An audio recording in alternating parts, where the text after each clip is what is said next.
declarar inconstitucional una ley que había promovido Cristina cuando era senadora en el año 2006. Querido doctor Daniel Sapsay, lo saludamos todos aquí en Cada Mañana. Willy Coban, ¿cómo andamos? ¿Qué tal, Willy? Para mí muy conmovido que en el último día de su conducción, su excelente conducción, me llamen realmente. Bueno, ¿cómo no, y aprovecho doctor? para saludar al equipo, a Isabel, a Leandro, a Rolo y al Doc Cormillot. Van a tener un seguidor, por supuesto, porque Eduardo Feynman va a ser el conductor, el futuro conductor, ¿no? Fernández Díaz en el medio, realmente impresionante.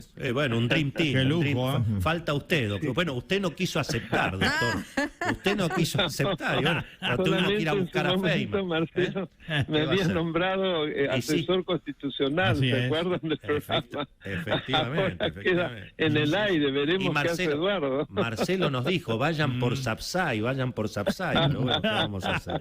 No, se ve que... Bueno, gracias. Zapatero a sus zapatos, yo siempre digo. El hecho de que pueda ser un jurista aceptable no quiere decir que podría ser un buen periodista. Bueno, más o menos, Doc, tiene bastantes condiciones, le diré, bastantes condiciones. Gracias, Willy.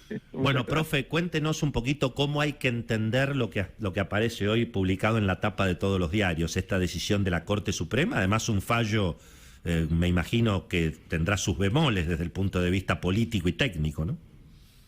Sí, en primer lugar, yo estoy muy satisfecho, coincido con la introducción que usted ha hecho. Recordemos que la reforma de la ley que regula el Consejo de la Magistratura en el 2006, la ley 26.080, fue hecha a instancias de la actual vicepresidente, es decir, en ese momento era la presidenta de la Comisión de Asuntos Constitucionales del Senado. Redujo de 20 a 13 los miembros a favor, de una manera realmente notable, de uno de los 4 estamentos que componen el Consejo de la Magistratura, el estamento político, es decir, los legisladores y el representante del Poder Ejecutivo, pasaron a tener 7 sobre 13. Por lo tanto, ellos se transformaban en los que decidían quién entraba al Poder Judicial y quién salía del Poder Judicial, porque además, como para esas decisiones es necesario los 2/3 de la mayoría los 2/3 de la mayoría absoluta de miembros, si dije bien, era necesario por lo menos uno de los 5 del oficialismo para decidir quién sale o quién entra al Poder Judicial. Usted se da cuenta qué poder exorbitante.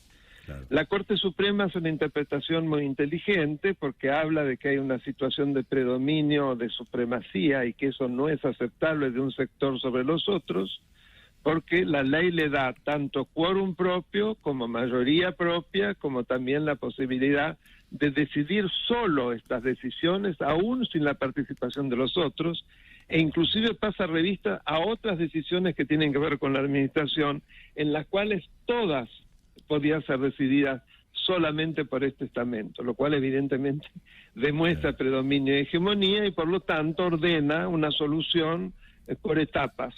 Por un lado, le ordena al Consejo de la Magistratura que en el plazo de 120 días se vuelva al sistema de la ley anterior, donde va a pasar a presidir el Consejo el presidente de la Corte Suprema, y además deben ser elegidos nuevos integrantes de los otros estamentos para llegar a los 20, pero además le está exhortando al Congreso a que en un plazo razonable dicte una nueva norma.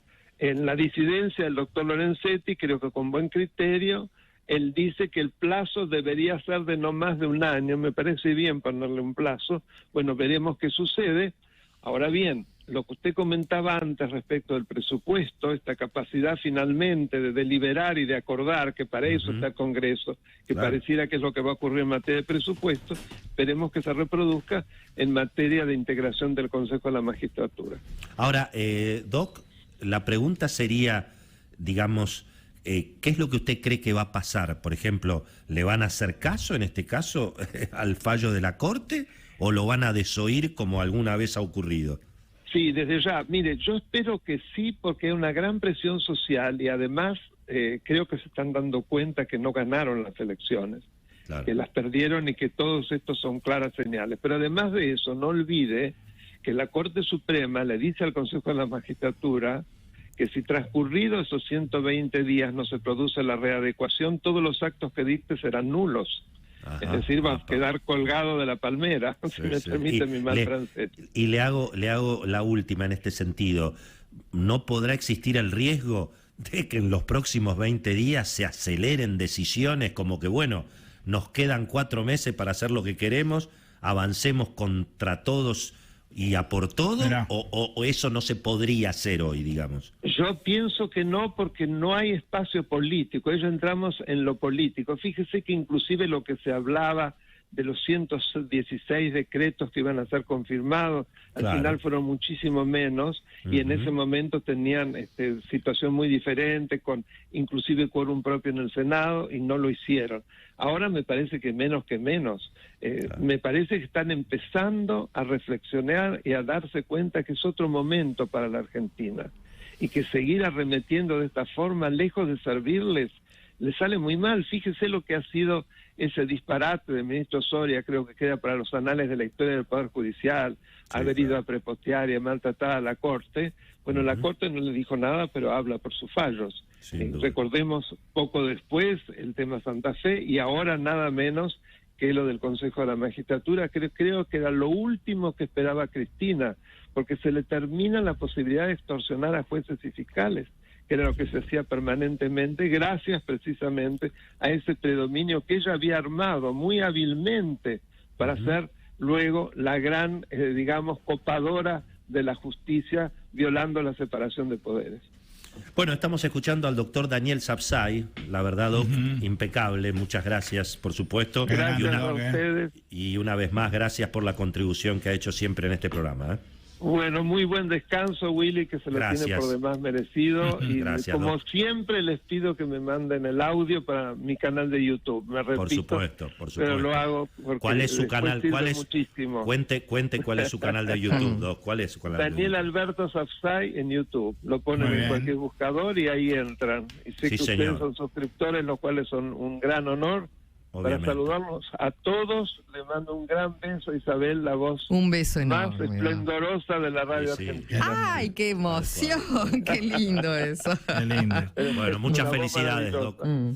Muchas felicidades para todos. Un gran abrazo. Gracias, el doctor gracias, Daniel Doc. Sapsay, el doctor Daniel Sapsay con nosotros. Gracias.